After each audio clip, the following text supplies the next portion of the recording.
I absolutely love that Alex Golesh has a clear priority early in his Auburn tenure.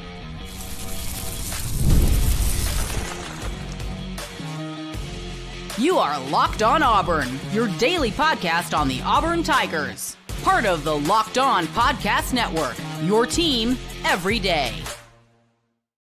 Yes, welcome on into Locked On Auburn, your daily Auburn Tigers podcast. I'm your host, Zac Blackerby, and thank you so much for making Locked On Auburn your first listen every single day. We'll discuss what Alex Golesh discussed at his presser just now. Went a lot longer than expected, but man, he gave some long and great, well thought out answers, and I'll touch more on my thoughts on that specific part of it in a second.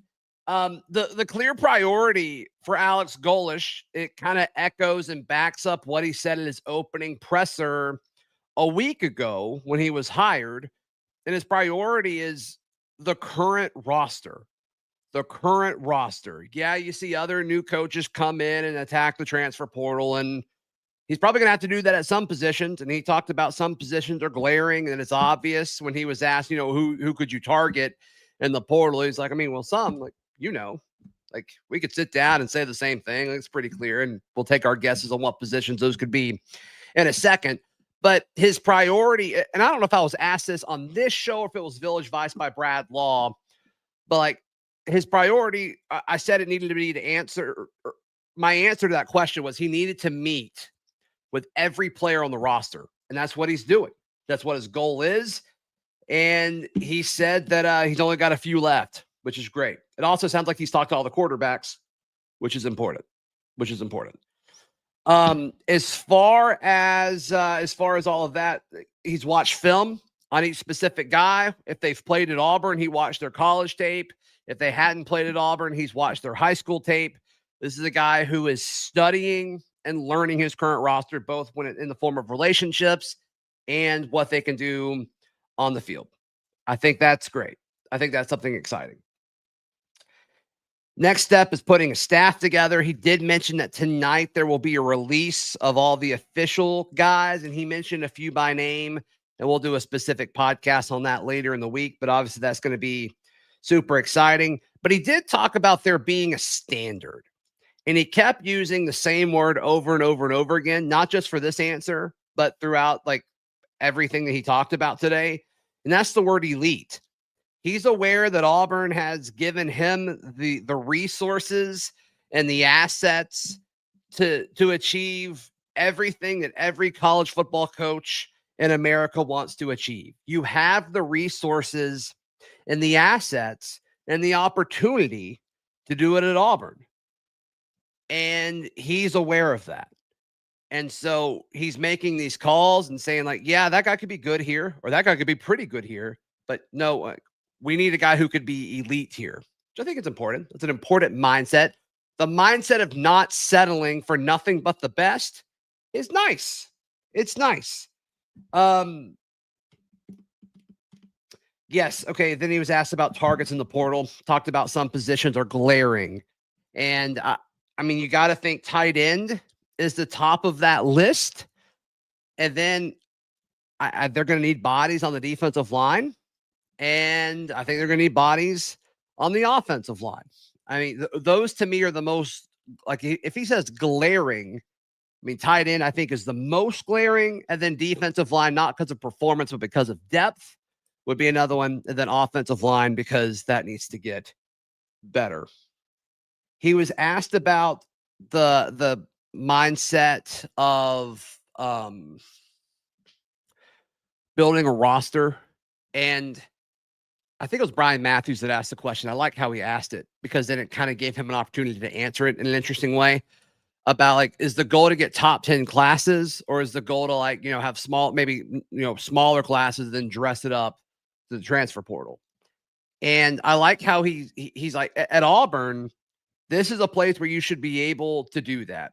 You should be able to recruit here, but you have to give them something to recruit to. And right now you've got the passion of the fan base. You got the excitement. You got the facilities. You've got all of these things. But clearly, you need to win. You need to have them something to recruit to as far as winning on the field. And so, like, that's good. You can offer them all the money. There's going to be some guys who, get offered a lot of money at a school that's winning.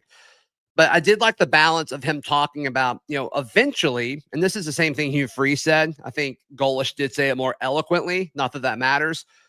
But I do think the element of, we want to bring in guys who we think are the best. Now, does that translate to a top 10 roster or a top 10 class with on 3 or rivals or 247? I don't know. Like, he's like, I would assume that those things would overlap, but we're trying to bring in the guys who we think are best. And if they've got a good ranking on your website, then whatever, which I liked. I like that. It's not all about recruiting, high ranking guys. It's the guys who are going to fit and believe what you want to do. So take that for what it's worth. He was also asked about loyalty, which is something that he talked a lot about. Or I guess it's been talked about him. And I've said this before. I was told, like, he's not a, hey, I got the Auburn job guy. It's a, hey, we got the Auburn job. And, he brought a lot of guys from South Florida with him. So he was asked about loyalty and, like, how do you balance that as far as building your staff and combining your previous staff with the existing staff, which has pretty much been gutted up to this point, but then also bringing folks in. Like, how do you balance the loyalty and all of that? And I liked how he described loyalty. He said loyalty is doing right by people and working as hard as you can. He said loyalty doesn't mean that, like, you're never going to leave. Like, if you can leave for a better job, you should. And he talked about some of the members on this staff are guys who have left him for better jobs and now they're back. But this inherent trust that, hey, I'm going to go to battle with you. I'm going to work as hard as I possibly can alongside you for a common goal. I liked that. I liked that answer. He was asked about the bowl game decision, which I thought was interesting. And I love the confidence in his answer. Talking about it didn't make any sense. Like, the timing didn't make sense for Auburn to play in a bowl game. Sounds like he had 2 discussions with John Cohen. And I love how thought out and intentional that answer was. And he didn't shy away from, like, yeah, we're giving up a bowl game here. But he highlighted, like, if the old staff was still here for whatever reason, like, that might make sense, but we can't put together a game plan, and we don't even know who's here, and we don't have our full staff yet. I thought that was great. And then before we get to some of the other things that he said, one last thing, and then we'll kind of pivot to some of the big picture stuff. He was asked, like, how do you think you guys did on signing day? And his answer was like, he said, I was never really big into the idea of, like, winning signing day was that important. He's like, in 2 years, we'll look back and we'll see how we did. We hope to put all of these young men in situations to win and situations to succeed. And we hope we develop them, but there's only so much we can know. And so, like, winning signing day, like, it is what it is. And he did talk about that they got some guys that they didn't think that they could get. I'm assuming those are the Wells brothers, which were obviously, crucial flips there.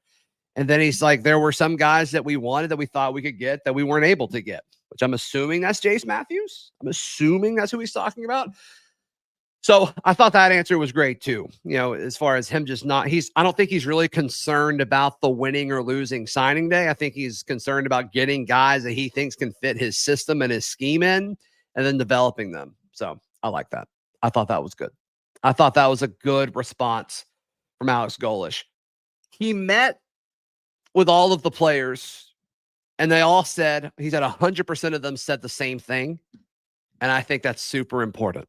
And that's next, right here on Locked On Auburn.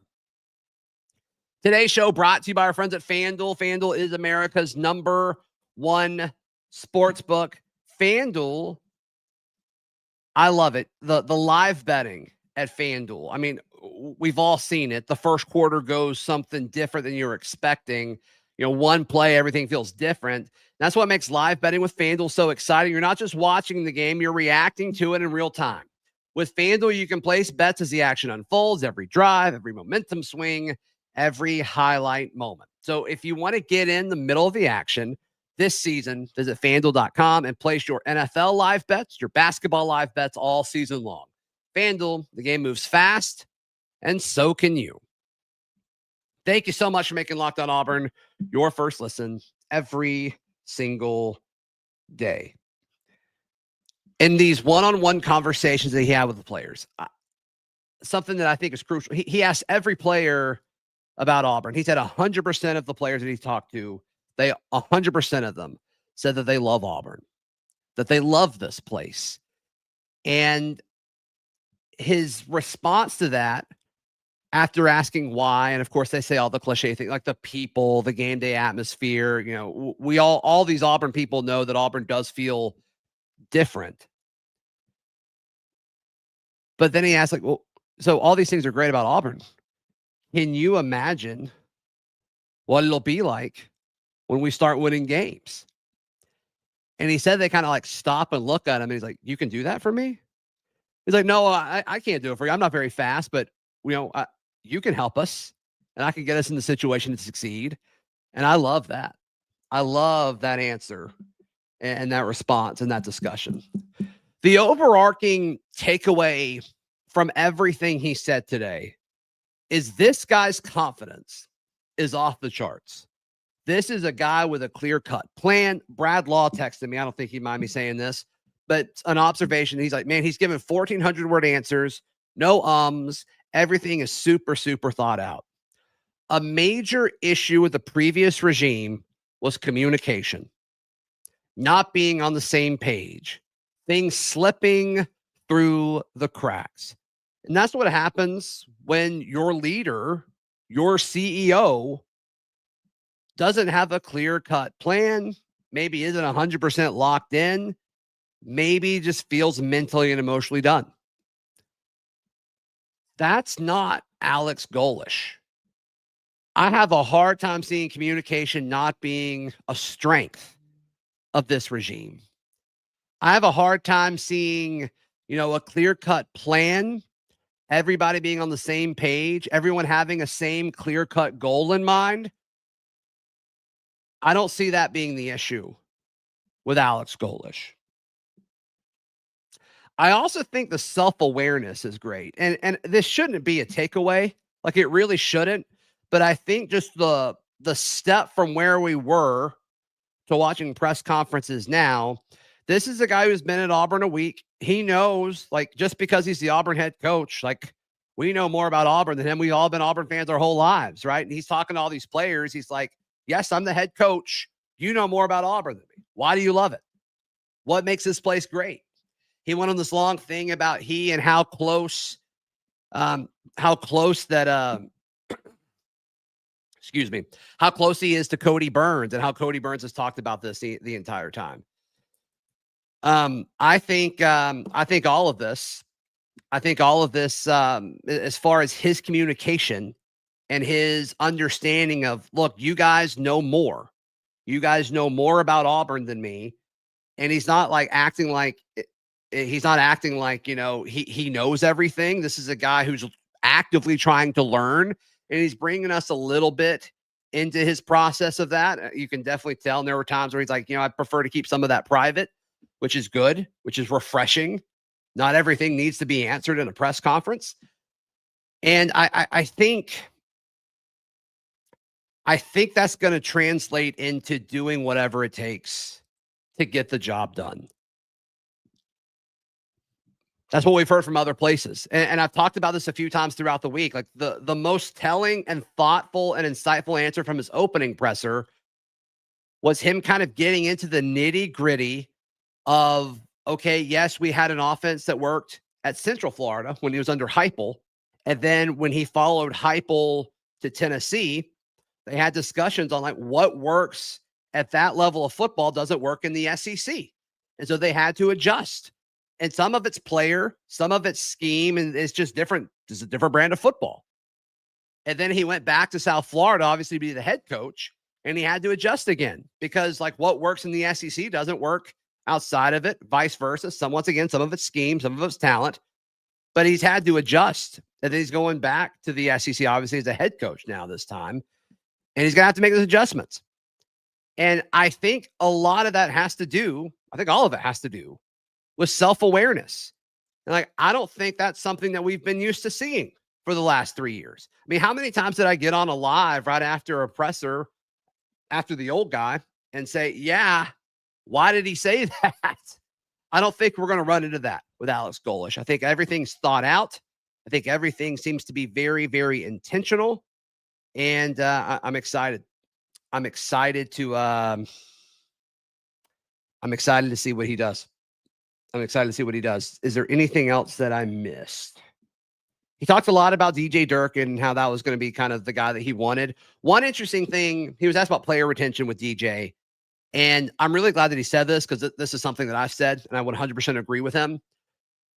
That, like, sure, roster retention is going to help with DJ, but he did say that he was like, he tried to remove that part of thinking about roster retention from his decision. He tried to separate those things. He hired DJ Durkin because DJ Durkin's a great defensive coordinator. Is it a plus that it's going to help with roster retention on both sides of the football? Yes. But I do like that he added that note. He's like, I tried to separate the impact it would have on player retention from me hiring my defensive coordinator. I thought that was good. I thought that was good. Okay. Those were all of my notes. Those were all of my notes. I'm excited. I'm excited for the hope that Alex Golesh brings this football program, but it's going to be an interesting few weeks. You know, one of the things he keeps talking about when he's getting to do this research and learn the roster is, you know, who wants to be here? Trying to figure out who all really, really wants to be here. And I hope, I don't know if it's my biggest concern, but it is a concern. Like, okay, guys want to be here. You have to show them through NIL that you want them here as well. The wanting to be here is a two-way street now in college football. And so that is, I don't think it's my biggest concern, but it is a concern. That, okay, great. You know, maybe this guy wants to be here, but if other guys are showing him that they want him to be somewhere else, are you willing to match that when it comes to finances? That's my biggest question. That's my biggest question. So we'll see. We'll see what happens. We'll see what happens with that. Thankfully, they've got, you know, a few weeks before the portal opens in early January. And so these conversations can continue to happen. But the transition from managing South Florida NIL and managing Auburn NIL, it's different. It's different. And that learning that on the job, because he brought all the South Florida folks with him, that's a risk. And that's my biggest thing. That's my biggest question mark. And hopefully, you know, we get halfway through January and I'm like, cool, I worried about that for nothing. But that's my biggest question. That's my biggest question. So please like the video. Please subscribe. And if you're tuned in on audio, please subscribe and leave us a review. Helps the show out a ton. We will see you next time. This has been Locked on Auburn.